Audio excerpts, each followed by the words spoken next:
Hey everyone, remember how I uploaded a video on the main channel less than 24 hours ago saying version 11 wasn't ready? Well, it was just a prank. It is finally here, and although I'll need some more seat time to come to any real conclusions, couldn't help myself but go for a little neighborhood drive, and I thought I'd take you along for the ride too. The beta has always had trouble through these streets because nothing is actually mapped. All this stuff and this stop sign and all these lanes are actually pretty new. So the beta doesn't realize that this is a four-way stop, and it hasn't before, but it used to just stop in the middle of the intersection here where that creeping line is, but now it just sails right on through. Massive improvement. 10.69 stopped in that intersection every single time. Unfortunately, you can see the turn signal flicker on a few times with a notification saying it's changing lanes to follow the destination when that's obviously not the case. So looks like you're still going to hear me complaining in future videos about the turn signal situation, but at the very least, at least we have a message on the screen. It's actually at the top of the instrument cluster, so I thought it would make sense to put that on the top of the screen. But it basically kind of tells you what the car is thinking, which I think is really, really nice. At least we can figure out why it's doing what it's doing. Something else that I think is pretty exciting happens up here. Tough to see, but way off in the distance, that little white thing is a 50-mile-an-hour speed limit sign. And 10.69 waited until it got right up to that sign to start speeding up, which upset traffic behind it. But as you can see, it just changed to 50 and we're already accelerating. This is one of those seemingly small improvements that I think is going to make a pretty massive difference when you're actually using it. The main reasons for me disengaging FSD beta are typically to not upset people around me, and small things like that go a long way to not upset other humans on the road. We're approaching an area where the lane widens a considerable amount, and 10.69 used to kind of float around and go left and right, but as you can see, when it has to choose a lane, I mean, this is absolutely the smoothest it's ever done this before. Also coming up to the stoplight, turn signal comes on nice and early, very smooth. Get a message on the screen saying stopping for stoplight, get a nice new animation for slowing. And the slowing itself also extremely smooth. 10.69 had some moments where it would come to a full stop smoothly, but not consistently. This, I mean, I obviously don't have the seat time to know this for sure, but this definitely does feel like a pretty dramatic improvement as far as stopping and accelerating.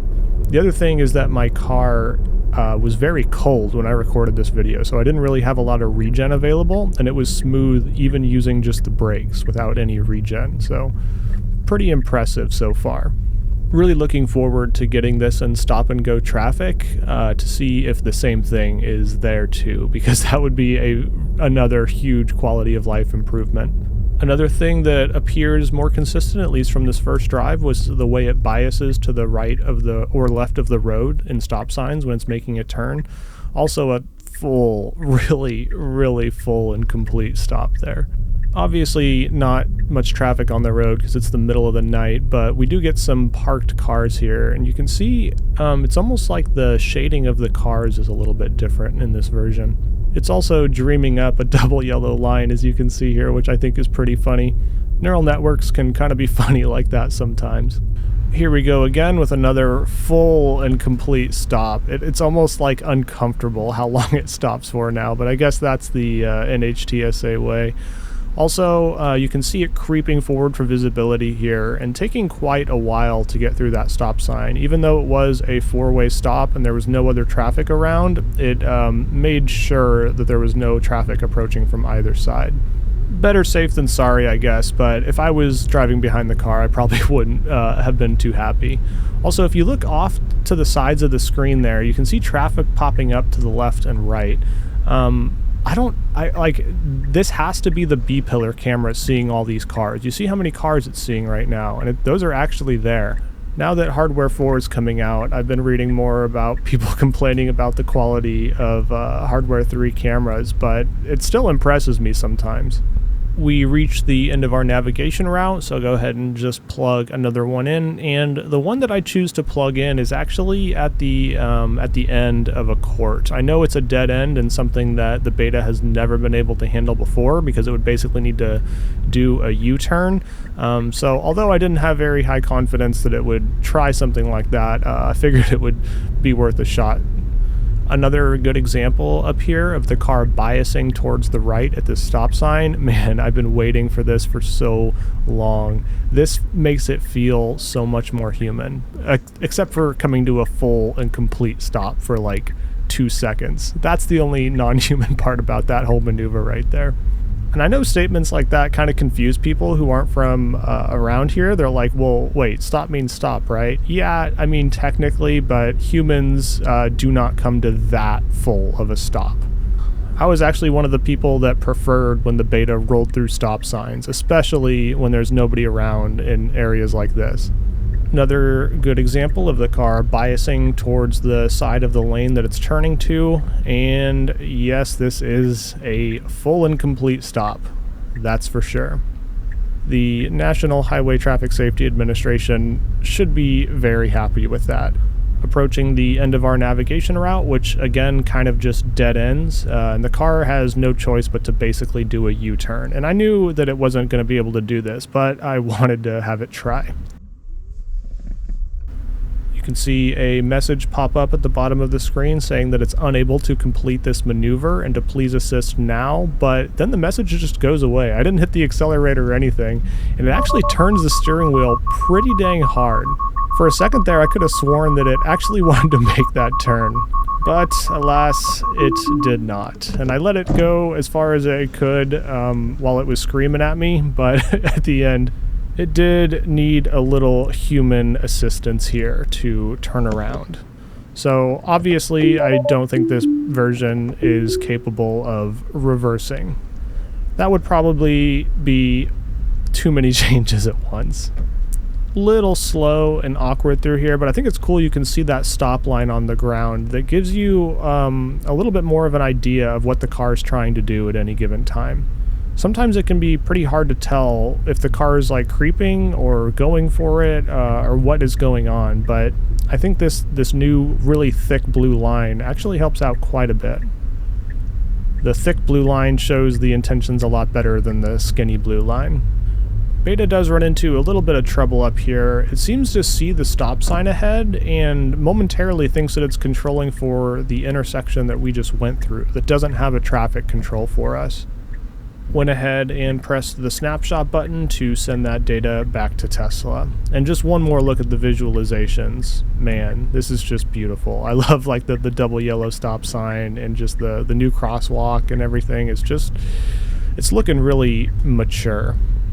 I did make a post on Twitter a little while ago saying that I was going to miss the colorful visualizations, but these have kind of already grown on me. I mean, to be honest, I liked the original FSD beta visualizations when everything was colorful boxes because it just gave you so much information, but FSD beta is growing up. Everything's starting to look a lot more polished. Approaching this stoplight, we have a left turn and then a right after. You can see once the light turns green, very human path through here.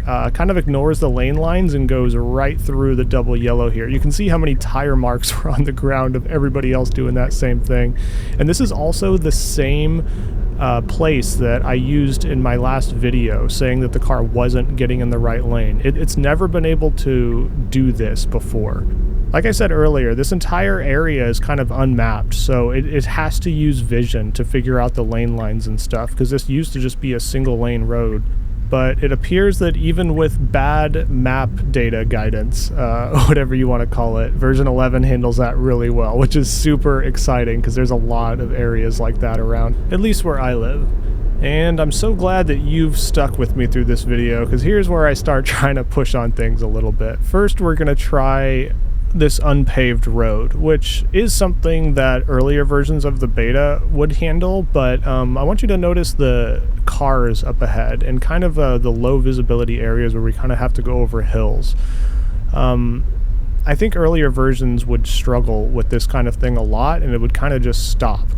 but this version seems to at least just take it a little bit slower. I do only have the maximum speed set to 10, but you can see it's even going slower than that in a lot of these cases. I really like that it's trying to take its time through here. Did get slightly closer to the right hand side than I probably would have, but seems to be visualizing everything correctly in that visualization, so didn't feel the need to take over. Overall, I'd say pretty nicely done, although additional testing will be required. And really going to start pushing things on this next clip. Previous versions of the beta were not able to handle the road we're on right now because they get a little bit twisty ahead. Even at the speed limit, which is 25, it would run wide in the corners. But since part of the release notes say that it's supposed to be doing better at that, I tried it at 30.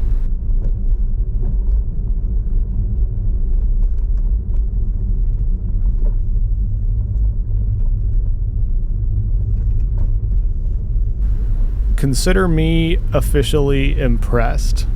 I really hope I'm not just hyping myself up because this is something brand new, but man, this feels like a pretty dramatic step forward in terms of overall smoothness and planning. We're gonna have to see what's what after I get it in my normal congested areas and take it on the highway and do a few other things, but my first impressions are I'm pretty impressed. Thanks for watching, guys, and sorry for my tired voice. It is past 3 in the morning right now, but thanks for being here with me. Until next time.